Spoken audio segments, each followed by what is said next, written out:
going to look at some things this morning. And I've got a few passages of scripture to read, and and the thing is, I've got more than just the ones so I don't know how it's going. But I thought it was unique that so far this morning, what I've heard in the testimonies and the songs and what Taylor read and what Cricket read, I'm hearing it all over the place with what I already know that's going to be in the message. And one of the things that I think we need to observe and look at is, and I don't plan this, there's no way in the world that I could plan something like this and have it work out this way. So this isn't a limit. This is just flat out, going with what God has given. I mentioned last week about our projector being out.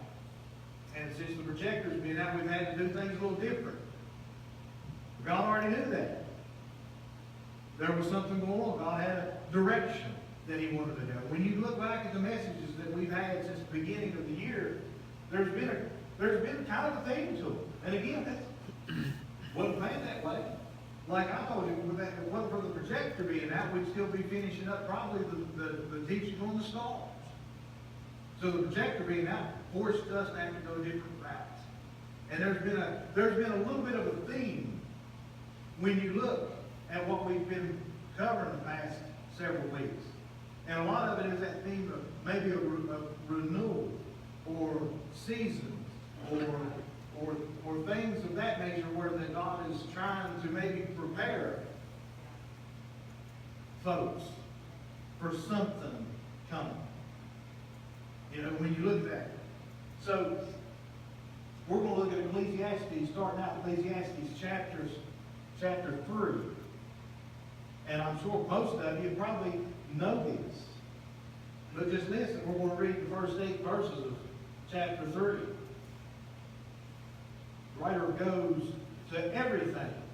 There is a season and a time to every purpose under the heaven. A time to be born. A time to die, a time to plant, a time to pluck up that which is planted, a time to kill, a time to heal, a time to break down, and a time to build up, a time to weep, and a time to laugh, a time to mourn, and a time to dance, a time to cast away stones, and a time to gather stones together, a time to embrace, and a time to refrain from embracing, a time to get, and a time to lose, a time to keep, a time to cast away, a time to rend, a time to sow, a time to keep silence, and a time to speak, a time to love, and a time to hate, a time of war, and a time of peace. Heavenly Father, we thank you, Lord, for what we've gone through this morning. Heavenly Father, I ask for this time that you get me out of the way, Lord, and let your word come forth. See the out of the cross, Lord, that this way here, the message goes out, does not return to you, but it will accomplish the purpose and look forth, Lord, and it will help us all grow. Lord, I ask it all in Jesus' precious and holy name. Amen. As you begin to look at this, we'll just sum it up this way. There's a season for everything. Yes. It's that easy. There's a season for everything. And the thing that you need to realize is that we all go through seasons in our life. Just like he mentions right here, there's a time to weep. You can say there's a season for weeping. There's a season for rejoicing. There's a season to be born. There's a season to die. So you're saying that, and he even says there's for everything under the sun, what he said. The thing that you look at when you think about seasons, obviously, in a year's time, we go through 4 seasons. Spring, summer, fall, and winter. And the thing of it is that we need to realize is when you're in a particular season, it prepares you for the next one. You know, if there's any of you here that like to garden, you know, I would already say that you're probably already maybe looking at the Farmer's Almanac, seeing when you go out there and plant your potatoes, which that's usually around what? Usually around St. Patrick's Day is when they want to plant the potatoes and stuff like that. You know, people's already looking at their fields. They're already planning on getting the fertilizer, the compost. They're planning on, as soon as the weather breaks, we're going to go out there and tear all the old vines down and get ready to burn them. You're already thinking, you know why? Because you know this is winter, but you know what's next? Springtime. Planting season's coming. So in the wintertime, you're prepared for that next season that you're going to plant. You know, and the same thing when you roll into summer and into fall, just like the same deal right there. You know winter's coming. So you work during summer to make sure that your harvest is going to be plentiful, because you know why? Winter's coming.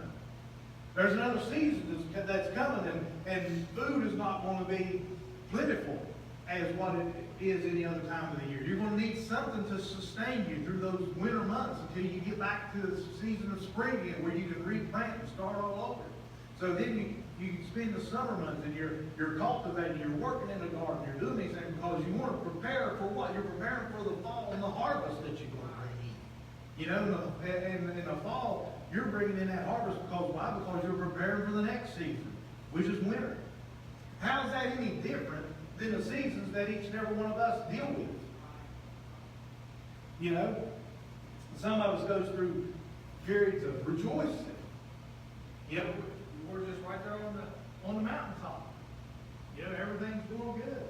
Just like this battery right here. Everything's going good.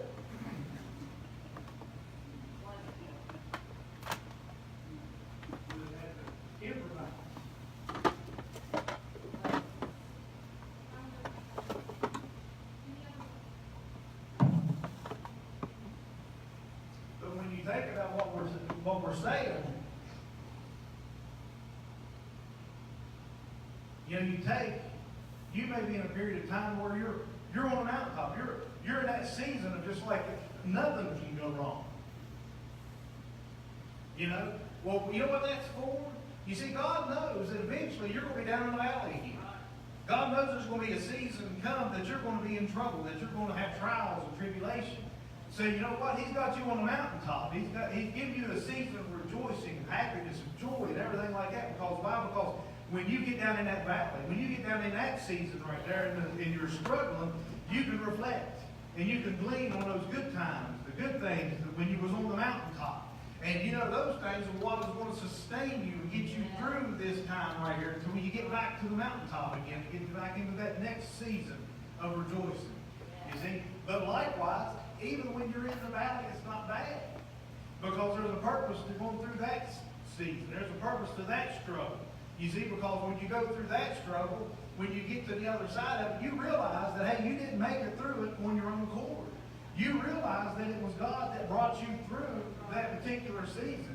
You know, and when you're on the mountaintop and you're thinking back when you was in the valley, when you was in that season of struggle or heartache or whatever it was, and you see the evidence of where God had intervened in your life in that particular time, guess what happens?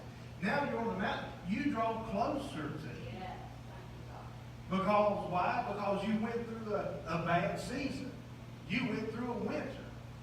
When things are just not all that great. It's cold outside. You're stuck in the house. You know? So there's a purpose, like I said, for these seasons. And that's what we got to understand, and we really got to begin to grab a hold of, is that these are for a reason. And if we go over, we flip it here. The thing that we want to realize is that a lot of times, the amount of time that you spend in a particular season is entirely based upon you. Now, granted, you know, you take and think about the Hebrew people. Think about when they come out of Egypt. Think about what all they seen take place in Egypt. They seen the 10 plagues. This is their God that they're worshiping, that they're following. They seen the 10 plagues take place. They seen the parting of the waters. They seen the crossing on dry ground. They seen the drowning of Pharaoh and his army. They seen the pillar of smoke and the pillar of fire. They seen the manna from heaven. They seen the water from the rock. They seen Mount Sinai. They seen these things themselves, firsthand. But yet when they got to the border of the promised land, Moses sent out 12 spies to spy out the land. When they come back, the Bible says there was 10 of those spies gave an evil report, and 2 gave a good report. The evil report said that, you know what, there's giants over there. We're like grasshoppers to these things. There's no way. I mean, they'll have us for breakfast if we go over there. We don't stand a chance against them. But then you got the other 2, Joshua and Caleb, that said, wait a minute, God already told us we can have it. All we got to do is go possess it. Then he'll give it to us. But what happened to Israel? They took the report of the 10 that said we can't. So guess what that led to? That led to 40 years of wandering around in the desert. Why? That's based on them. So the amount of time they wandered around in the desert was really based on them. All they would have had to have done is said, you know what, God said we can have it, let's just go possess it. And you know what, they can spare themselves 40 years in the wilderness right there. That episode in the Bible wouldn't be in there if they had just said, you know what, I'm with Joshua and Caleb, let's go do it. But because they rejected that, we get to read about it. So a lot of times the season that we're in is based upon our own understanding, our own actions, our own growth. So that's what we got to look at. And if we get over here into the book of Luke, and I'm going to go over here at chapter 14. Again, this is probably, for you Bible readers, you probably could recite these. But Luke chapter 14, start with verse 15. He says,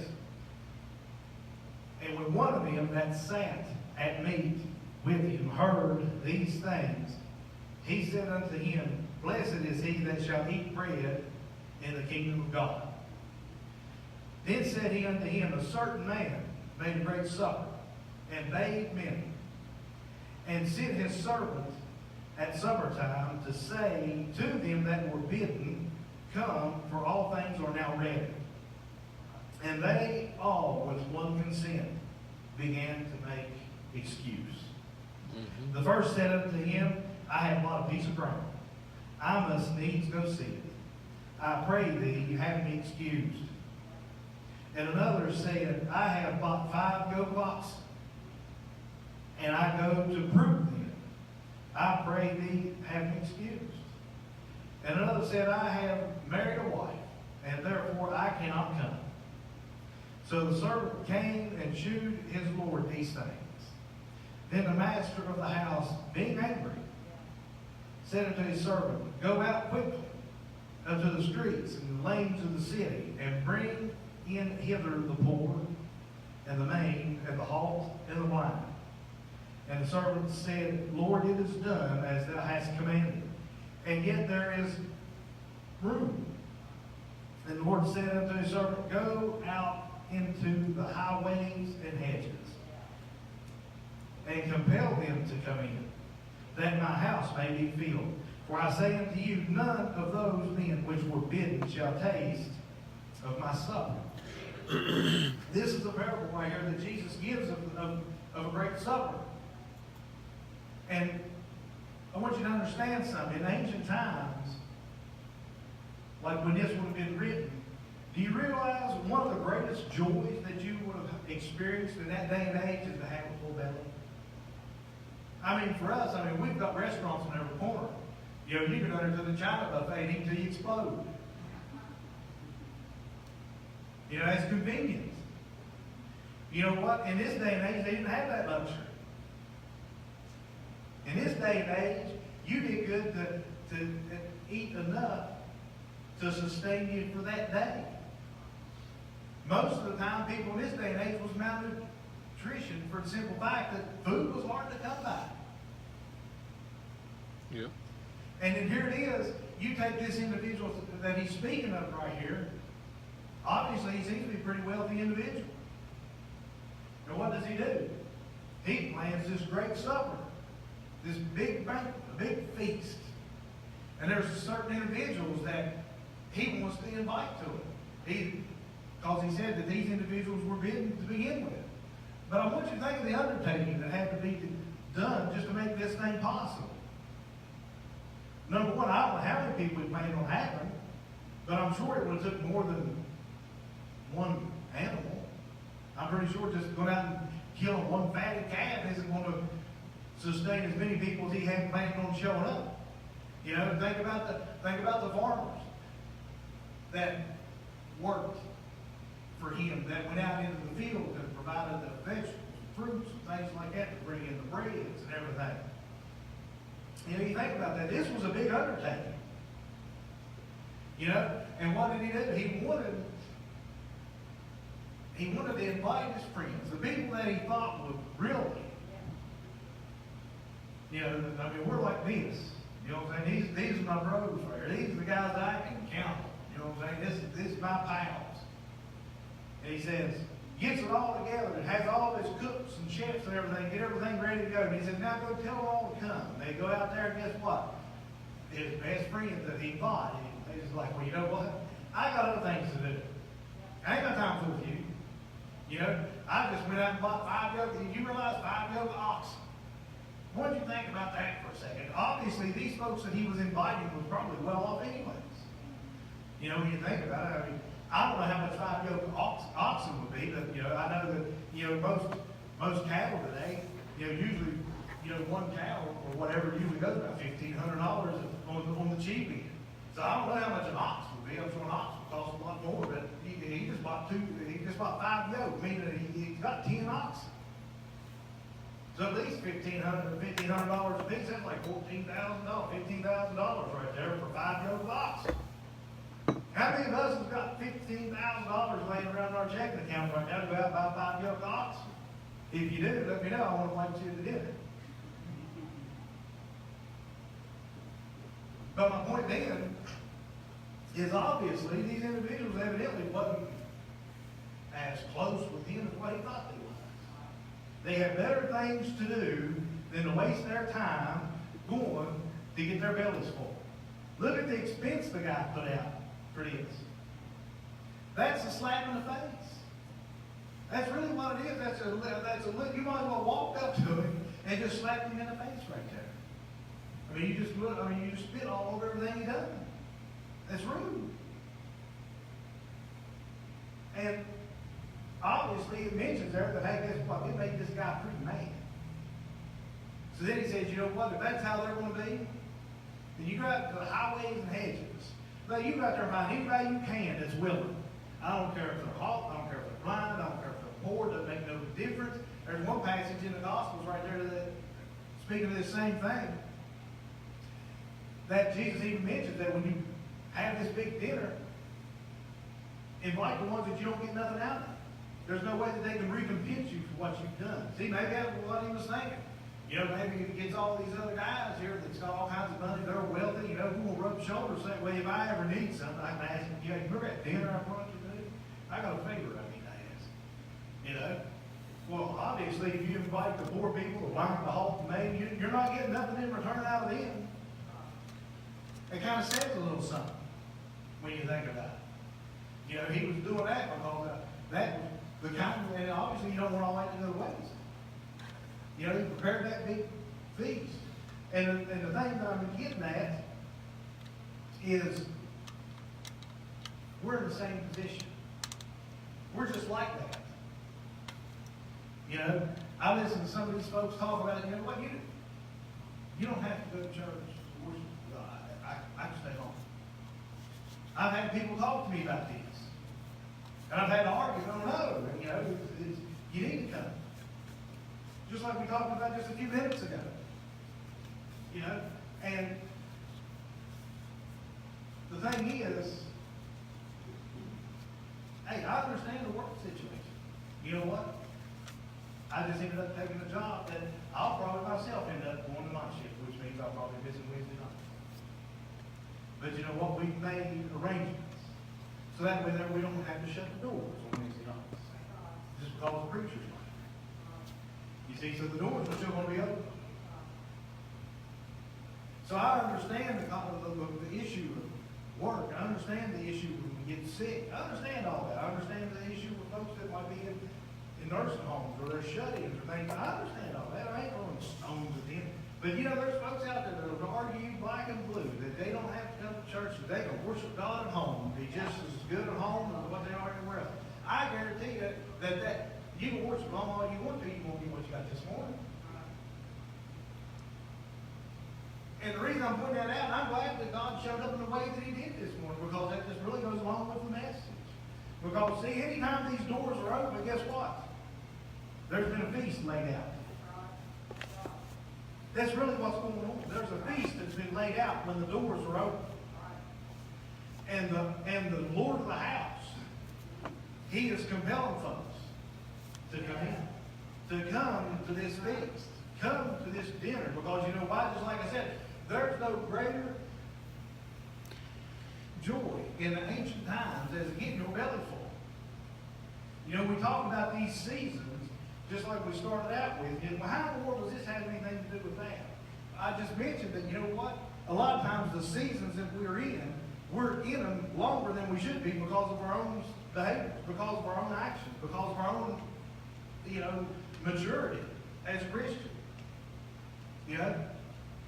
And the thing of it is, just like he mentioned right there in Corinthians, though the outward man perisheth, that inward man is renewed day by day. You know how your inward man is renewed? It's the spiritual side. It's the supernatural man. It's, you know, the Bible talks about put off the old man and put on the new. Get rid of the carnal mind and become the spiritual mind. You see, that's what we got to focus on. Because though the outward man perishes, every one of us here right now has probably got aches and pains that we didn't have 10 years ago. You know why? Because your outward man is perishing. But that inward man, it's him that has to be renewed. And how are you going to renew him? You renew him by providing sustenance to him.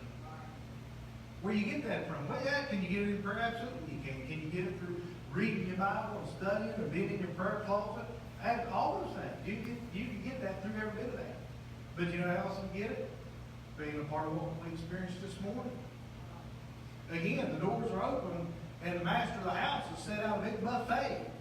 You can come and eat until you pop. If you want to. It's available. It's there. But what happens is a lot of times when the doors open, what happens? I got 5 coat locks. What are you doing buying locks in the beginning without trying them out? That's like going down and buying 5 vehicles without taking any of them for a test drive. Why are you doing that? We begin to make an excuse. Well, the thing of it is, he knows what you have need of before you even ask. You realize that? You may not even know you need it. But you show up, and all of a sudden the Holy Spirit gets a hold of you, and you're like, you know what? I needed that. Didn't even realize I needed it. But there it is. Guess what? Your inward man has just been renewed.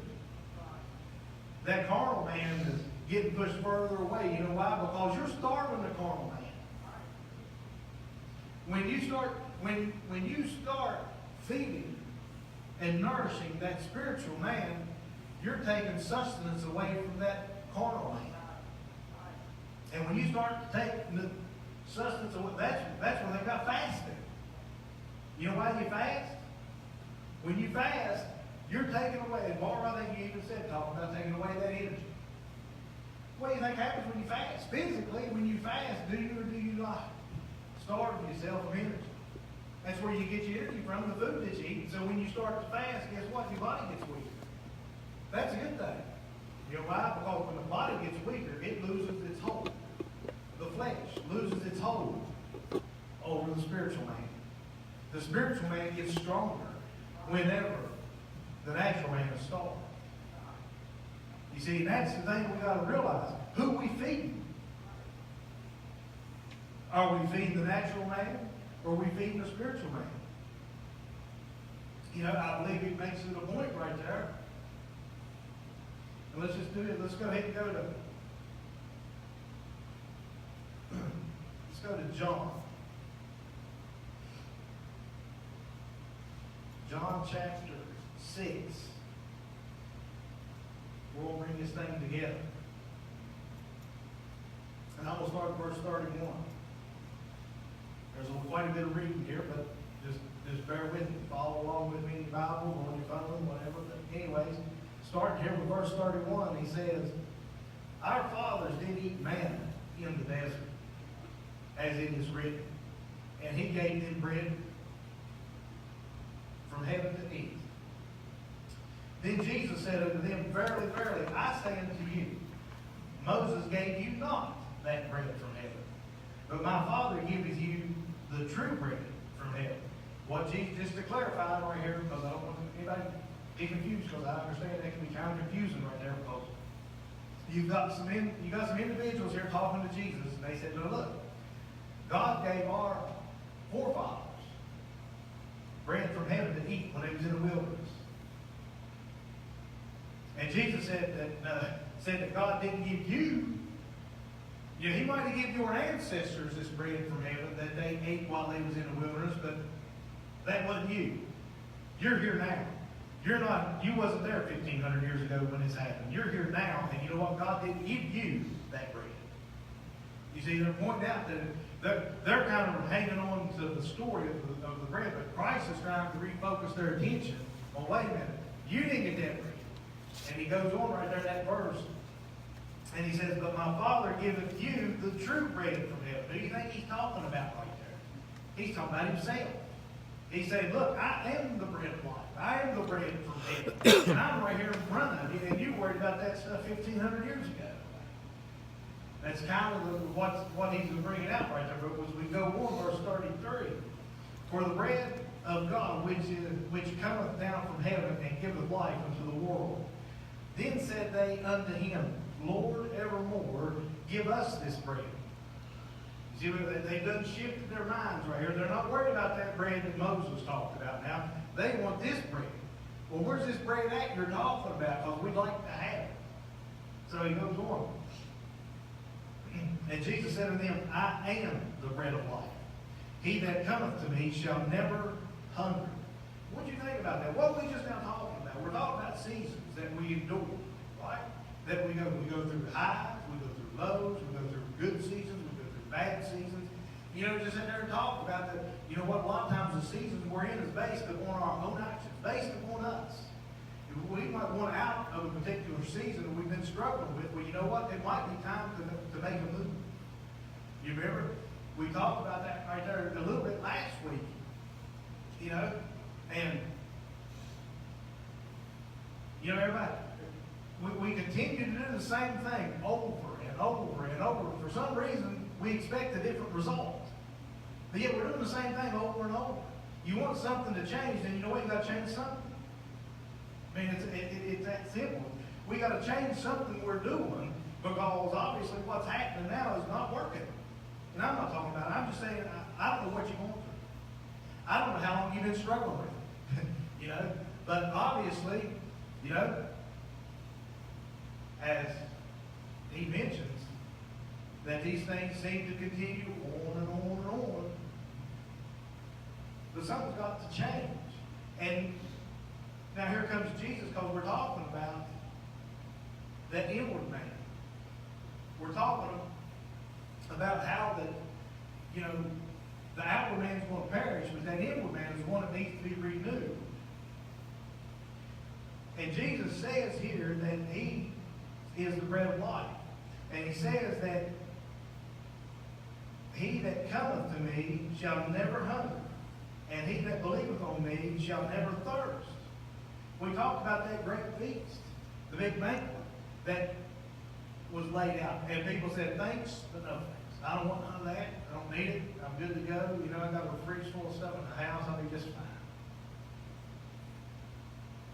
But in ancient times, this would have been one of the most important things. I guarantee you those poor folk that they went out and got, the blind folks they went out and got, the halt and the maimed, I guarantee you when they were brought into that banquet hall and sat down right there and presented with all that, I guarantee you, buddy, they ate till they couldn't handle it no more.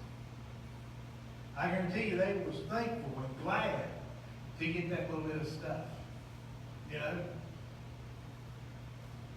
Right here, what's Jesus telling us? That he is the bread of life. If you know, he that cometh to me, will never hunger, and believes on him will never thirst. In verse 36, he said, But I said unto you that ye also have seen me, and believe me not.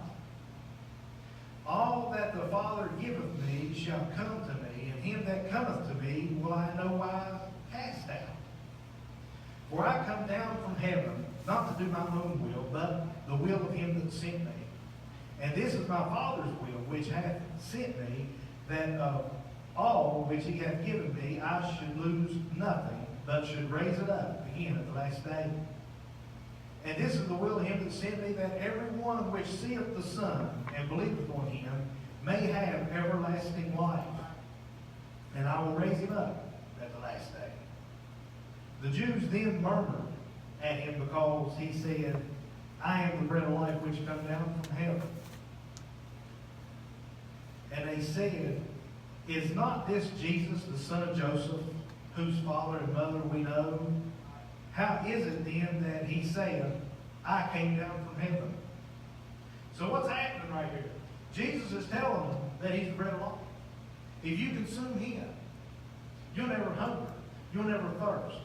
Is he talking about the natural man, or is he talking about that spiritual man? Obviously, he's talking about the spiritual man. So if you're talking about the spiritual man, then you're going to have to provide the spiritual man with spiritual food.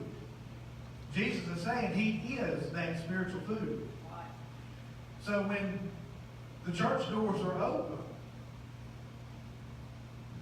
I couldn't have done none of that this morning. What you felt this morning was the Holy Ghost. What didn't have a thing to do with me. But what you felt this morning was the presence of God coming and paying out all of us the visits. That's the feast that was laid out here this morning. If you'd have missed church this morning, guess what? You would have missed that.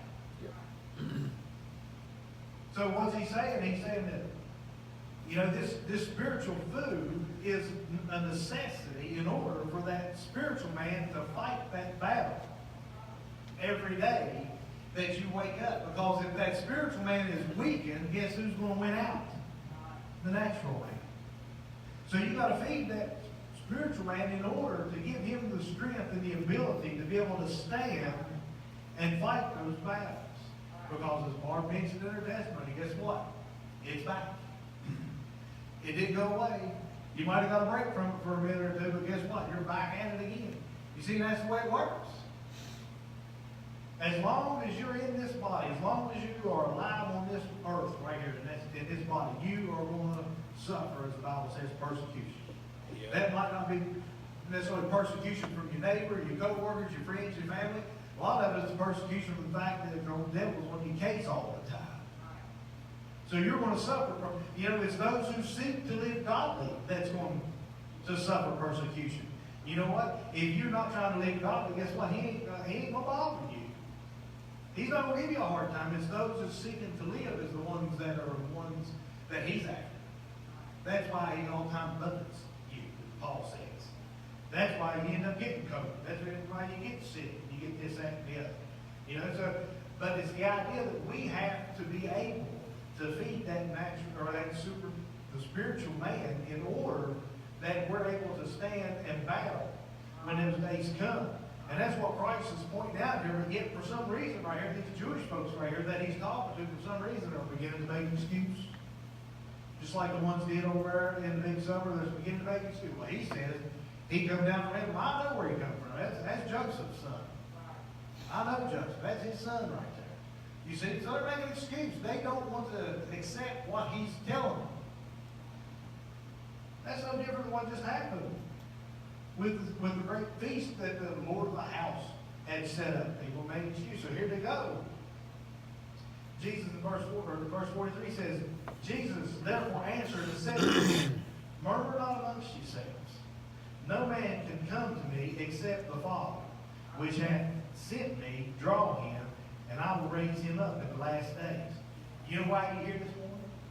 Not because the preacher's here. You're here this morning because you've been drawn. You've been drawn by Yahweh himself. He has arranged a divine appointment today. That's why you're here. You didn't come here because the pastor's here. You didn't come here because your friends and neighbors are here. You come here because you come seeking the Lord. And the only way that happens is if he draws you. So don't let that get swept under the rug. The fact you're here is because you have received a divine invitation to come to this supper that the Lord has prepared. That's what that's from. He's invited you to come. And fortunately for yourself, you're not like some of those other ones that was mentioned. You didn't come up with some excuse as to why not to come. You come this morning because you accepted the invitation. And you showed up, guess what? You got faith. That spiritual man just got a little bit stronger today because he was here. You know? But he goes on, he says in verse 45, it is written in the prophets, and they shall be all taught of God. Every man, therefore, that hath heard and hath learned of the Father cometh to me. Not that any man hath seen the Father, save he which is of God, he hath seen the Father. Verily, verily, I say unto you, he that believeth on me hath everlasting life. I am that bread of life. Your fathers did eat manna in the wilderness, and I like this part, and are dead.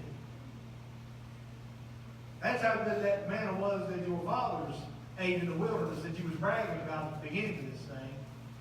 It was so good that after they ate it, guess what? They still ended up dead. So what good did it do them? I mean, obviously it gave them some sustenance while they was in the wilderness, but the bottom line is they still ended up dead.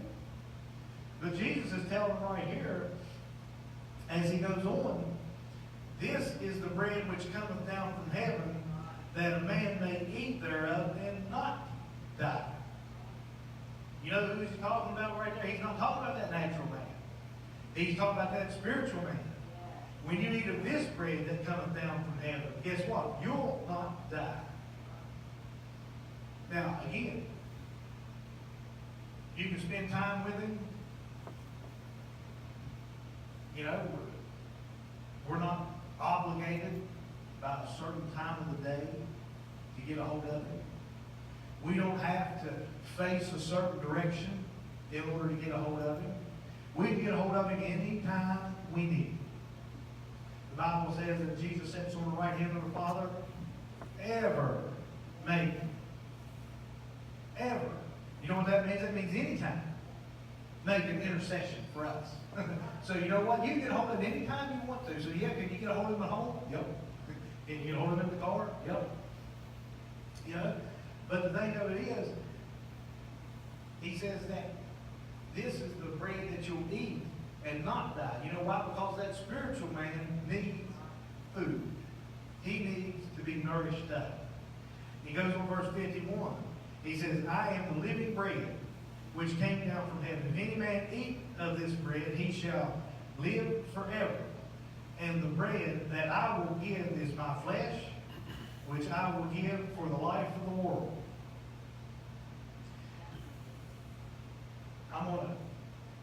There's more to this, but I'm going to stop right there because I think we understand the concept of what we're trying to bring across. You know, it's important to spend time with God. It's important to spend time with Christ. It's important to not starve out that spiritual man. Because And back to where we was at the very beginning of this. We're all going through seasons. You might be on a mountaintop right now. Things might be looking good, but you know what? There's a day coming where you're going to be in the valley. And the amount of time you're in that valley could very well be based upon how well you nourish up your spiritual man. You know, I don't like the valleys. None of us do, because sometimes there's struggles. There's pain involved in it sometimes. There's stuff that we don't want to go through at times. Obviously, we don't want, so I want out of it as soon as I can. You know, I don't want to delay me getting out of this season of struggles because I've dropped the ball somewhere. You know, that's why that's important, because these seasons, you know, could very well be based upon your own personal relationship. And I'm going to mention this. You know, I think about the passage in Samuel where King David and the nation of Israel was battling against the Philistines. And they had already won several battles along the way. But for some reason, them old Philistines, they just kept coming. Well, God gave David some specific instructions. He told David to take him and his army and compass around behind. And he told him to hang out over in the mulberry trees until he seen the movement. Speaking of David, seen the movement in the tops of the trees. What that's significant of is basically, and I'm just going to paraphrase it this way, basically what he's saying right there is he's telling David, well, here's the plan. I want you to go over there and take your army. I want you to hide out over here in these mulberry trees. What's going to happen is my army, me being the chief captain of the host of heaven, that will be Jesus Christ nonetheless. He said, what I'm going to do is we're going to go before you. We're going to go out there and we're going to lay waste to that supernatural side that you don't see. The only thing you have to do today when we do this is come by and pick up the scraps, because everything else is taken care of. So you just hang out there. They go, well, when do I go? And he says, well, when you see the wind blow through the tops of those mulberry trees, you'll know then that I have already went out into the field and I have already secured the victory for you. All you have to do then when you see that is just come out onto the field right there and just pick up the scraps. What would you think if that would have happened? The host of heaven goes out there and they lay waste and they look back and David and his army is still sitting around back there. Like, where are you at? I'm good. I'm just going to hang out right here a little bit. We don't really feel like it at the moment. You know, we'll get back maybe we do it tomorrow. I mean, just think about it for a second. God has already went out onto the battlefield right there and done secured your victory. In other words, what am I saying? God has already gave you the way out of that season. God has already made the arrangements for you to overcome whatever it is. He wants to bring you into a new season. He wants to bring you into something fresh. I'm not saying it's going to be good. It'll be fresh. Because we all have struggles. And even the struggles are important for us to go through because it grooms us, it molds us, it teaches us, it matures us. These are all necessities. Until we leave this world, we're going to have heartaches, we're going to have troubles, we're going to have seasons that we're going to struggle in. But he's going to occasionally throw us a bone from time to time. We're going to be on a mountaintop, we're going to be able to rejoice and shout and praise. But it all has a purpose under the sun, as what he said in the very beginning of this. But what we have to do, we have to be able to take and nourish up that spiritual man, because it's the spiritual man that is going to know when to move when he sees the treetops move. The natural man don't realize that the wind is blowing through. All he sees is the wind's blowing. That don't mean nothing to him. But the spiritual man says, you know what? God has already secured my victory. I need to get out onto the battlefield and take care of this. You see, that's why that it's important as Christians for us to grow when when the feast is laid out and prepared for us, that we come and dine. The old gospel hymn, so that very song, come and dine. That's all, just come and dine. It's free, don't cost you nothing. And you can eat until you can't handle it no more. You know? But then we don't do that, and we sit back and we wonder, how come things are just not changing? How come I can't get no prayers answered? How come, things are not getting better? Why in the world is this happening? Maybe it's because the natural man is the one that's getting all the attention.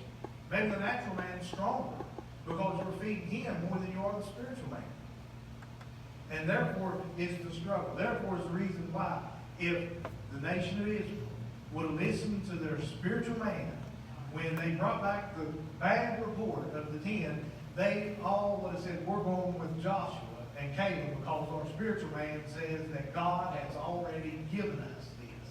We're not going to listen to that garbage. But yet, because there wasn't, and that's what they witnessed all this stuff firsthand. I mean, all it would have took for me is just to see the Red Sea part. If I'd have seen that right there, I'd be like, you convinced me.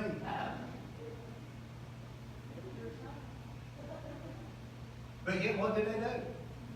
Even after all of that, they stand on the very border of the promised land, flowing with milk and honey. Been longing for this since they went to Egypt 400 plus years earlier. Couldn't wait for this, and then right there you are. I changed my mind. And I can't do it. I can't, maybe we'll do it tomorrow. But God's brought them right there. All you got to do is possess it. Just go get it. But because of the spiritual man was starved out, because they had too much of Egypt in them, they missed the opportunity. And what happened? Only Joshua and Caleb was the only two that was able to go into the promised land, that left Egypt. Even poor old Moses didn't get to go in there. But you know what? He did get the man to stand there on the border and look over into it. He got teased a little bit. God said, look what you missed out on right there, Moses, because you weren't listening to me. Look what you missed out on, Moses, because I prepared a dinner. And you had better things to do. So, you know what? I'll let you stand there on the border and look over into it and think, well, it'd be nice to be over there. But instead, he didn't get to go. But that's the whole point, and I'm getting ready to close. That's the whole point is that I believe that there's been somewhat of a change. I know we've heard it for several months now, but I believe that there's been a change in the heavens somewhere. And I believe that there's a day coming, sooner than probably what most anticipate, that we're going to see God do great things.